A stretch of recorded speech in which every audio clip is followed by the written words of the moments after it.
time to go back to the 90s. This was one of my favourite shows growing up. I used to watch it on CITV all the time. Art Attack. Hit subscribe for daily nostalgia.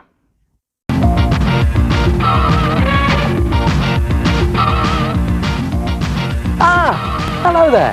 Hey, have you ever dreamt of owning your own Caribbean island? You know, a paradise in the sun. Well, now you can. And here it is. Your own dream island. Sand, sea and surf. In fact, anything you like, because you're the designer. Come and have a look at this. To make your dream island, take a piece of cardboard box card and start by drawing a rough design of the shape of your island. And make sure you leave loads of space around the edge for the sea. Now I'm doing an island with a cove here, a beach and 2 hills. Now to create the 3D shape of your island, scrunch up some balls of tissue paper or loo roll and dip them into some PVA glue mixed in equal parts with water. And just dip the bottom of those balls in and then put them onto your drawn island. Now to create hills for your island, just scrunch up bigger balls of tissue paper or loo roll and again dip those into the PVA and water mixture, just the bottom of the ball in the glue. And you can actually use newspaper for this if you want, and just press that onto the island. And then the messy bit. It wouldn't be Art Attack if there wasn't a messy bit. Yeah, look at that lot. Just slop the PVA glue all over those tissue balls and then take some more strips of tissue paper or loo roll, place those over those soggy tissue balls and then just with your fingers roughly press the tissue into the shape. I can feel it all squidgy inside there. And then make it even messier. Look at this. I can see people all over the land now going, oh, that looks terrible. Well, it'll look brilliant in a minute. More glue on the top and then just take your paintbrush and very carefully just smooth all of that tissue into the shape of your island.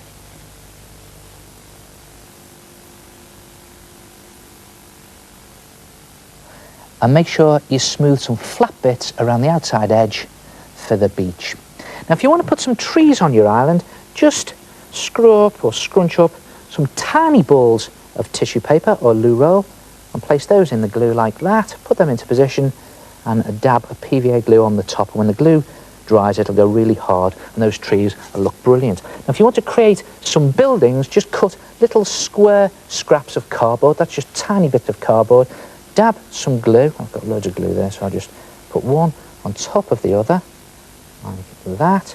And then for the roof of the building, just fold over a small square of paper. See that? Just created it into a roof. Place that on the top and position it wherever you want on the island. And the idea is to just build the island up. Just use your imagination. In fact, it's great fun trying to work out where you're going to put everything. And don't forget, it's your dream island, so you can do what you want. When the whole thing is dry, look at this. It's gone rock solid, and these really do look like cliffs, and you've got all the buildings and these solid trees up there. And now to turn it into a paradise island, and you do this by painting it. And what I've done with this one here is I've painted the cliffs a nice grey, or you could even use brown. And the idea is to just really press your paint into all those nooks and crannies.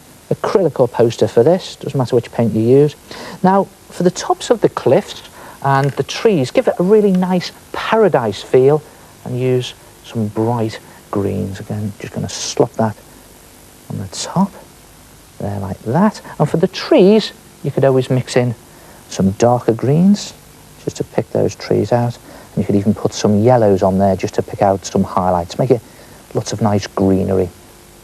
Now for the sea, it's probably a Caribbean island, so slop on a nice Caribbean blue.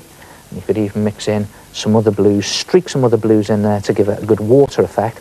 Now see this shimmering surf effect? I have to admit, I'm a cheat. To get that, I used some of this stuff, just ordinary kitchen cling film. And it's just a case of when your paint is dry, slop some glue on just to the sea area and then just cut bits of this cling film, place them into the glue and then wrinkle them up to create the waves. And if you do lots of waves by the cliffs, they look like crashing waves. And when you finish the whole sea, it looks something like that. And look at that, I've painted the beach a nice sandy yellow, I've painted the buildings a wooden brown, and that's it. your own dream island. And if you do a few of them, you could create a group of dream islands. They look brilliant, don't they? Or what about creating a nightmare island? Try it yourself, your own dream island.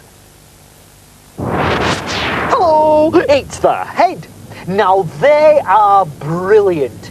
And if you want to create one, just draw a rough island shape onto a piece of card. Dip scrunched up balls of glue roll or newspaper into PVA glue and stick them onto the card to build up your island.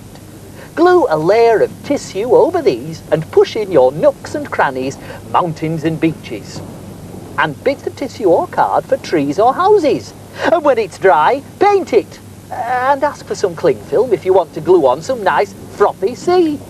And then you'll have dreamt up your very own dream island. Oh.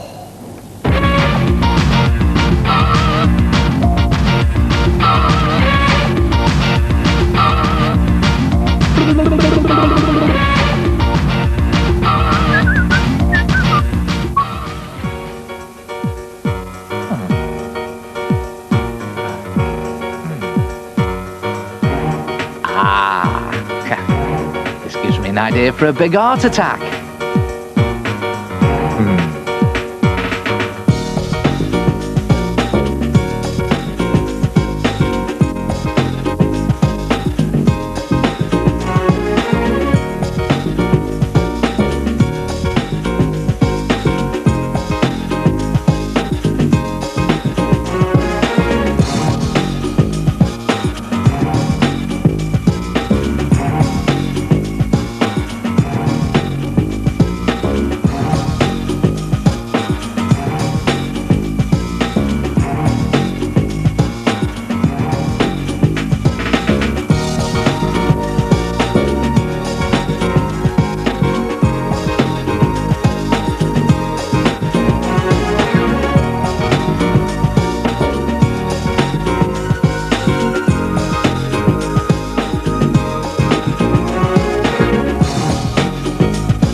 Hello.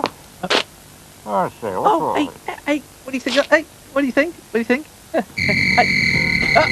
Uh-oh. Hey, come on here. Hey, look, hey, come on here.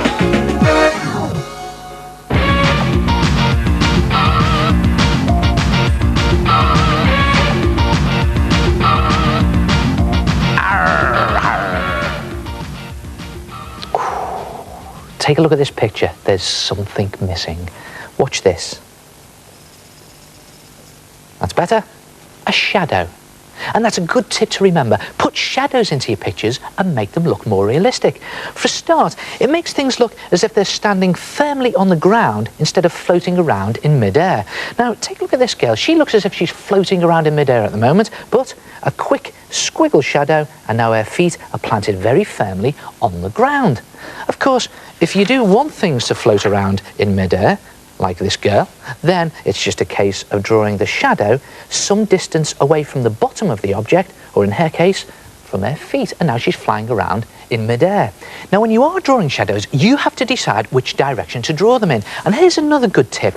Shadows are cast away from the light. I'll show you what I mean.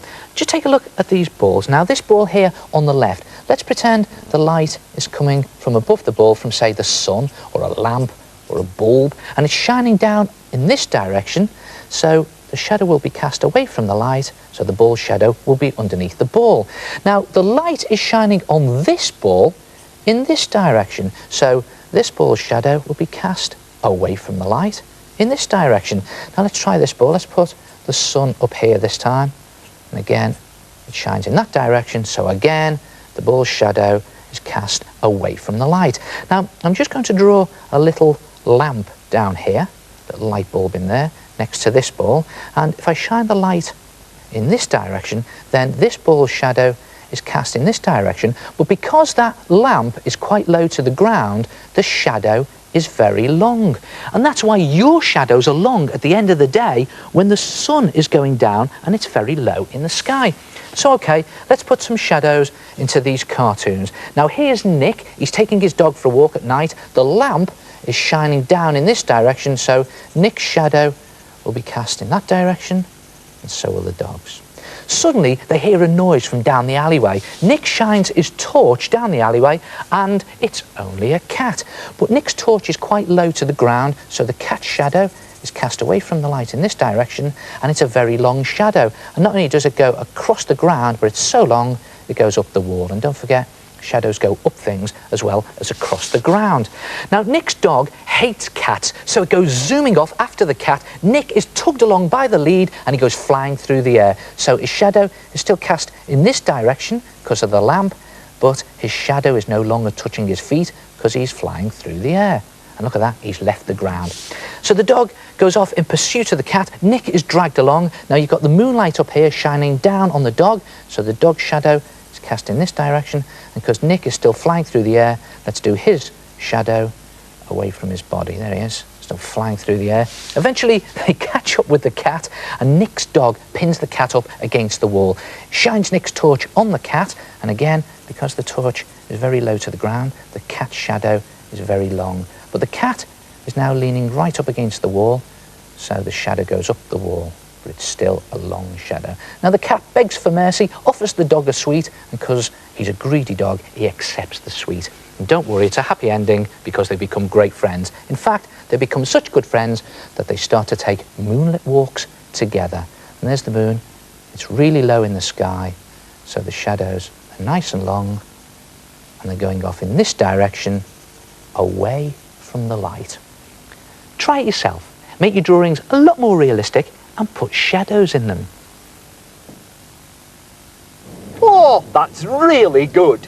With just a quick squiggle shadow cast away from the light, you can make the characters in your pictures look like they're standing on the ground against a wall, hovering, or even flying. Hey, have you ever seen me flying? Well, I use an aeroplane. Ha, ha, ha, ha.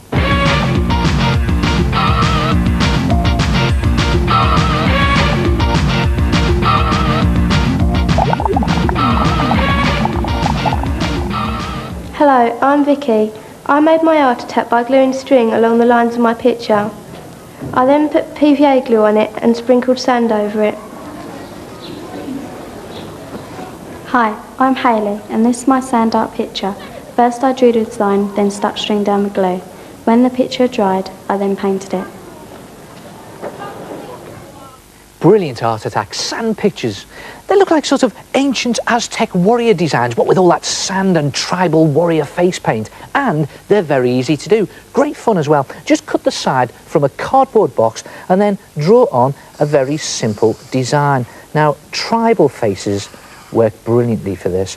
And just do a very simple tribal face and just divide the face into sections to look like tribal warrior makeup. Now, I think the idea with that tribal warrior makeup was to scare away the enemy. So just make your face look as gruesome and as ugly as you possibly can. Just make it look really funny. I think I know what I'll do. I'll put the mouth open there and the tongue sticking out like that. This should scare off the enemy. And then when you've done your face, just do a border or a frame around the outside.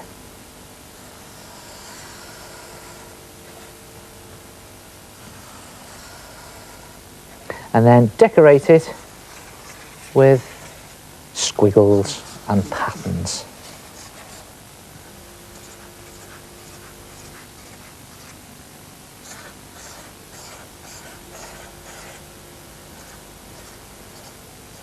And you can, if you want, at this stage, paint it.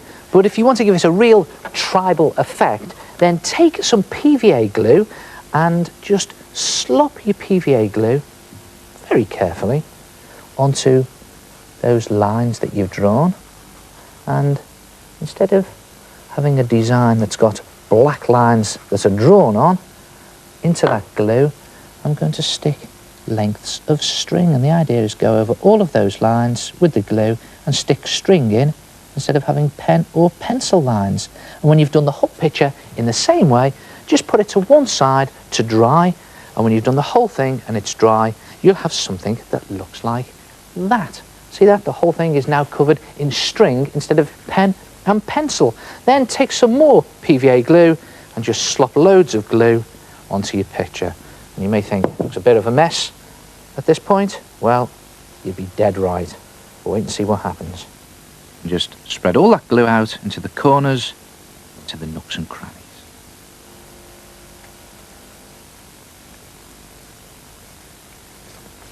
And when you've covered the whole thing in glue, before the glue dries, take some sand and sprinkle sand over everything. Just sprinkle it over all of that glue.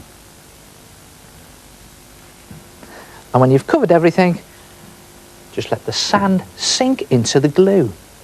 And you may need to leave it a little bit longer, but then shake off the excess sand. And, oh, that's good. Yeah, looks all right, doesn't it? Look at that. See what's happened here? All the stringy bits are raised and give it a great 3D effect that almost looks as if it's carved out of stone. And then just paint all of those individual sections and do them in a real bright tribal warrior face paint colour. And you can use poster paint or acrylic paint for this. And it's a good idea to paint the whole thing in bright colours, but those raised stringy bits, if you do them in black, you could even do them in black felt tip pen. When the whole thing's done, it looks absolutely brilliant. Look at this. Let me just put that to one side. And there it is. Look at that. And you see all the raised string bits here, I've painted black. Well, I did some of them with a felt tip pen because it was a lot easier. And there it is, an Aztec style sand picture. And you can do any style you like, actually. You could always do an animal sand picture. Or what about a sun and moon sand picture? And I did this rounded shape by drawing round a large dinner plate. Try it yourself, a sand picture, and I'll see you next time. Ta-ra!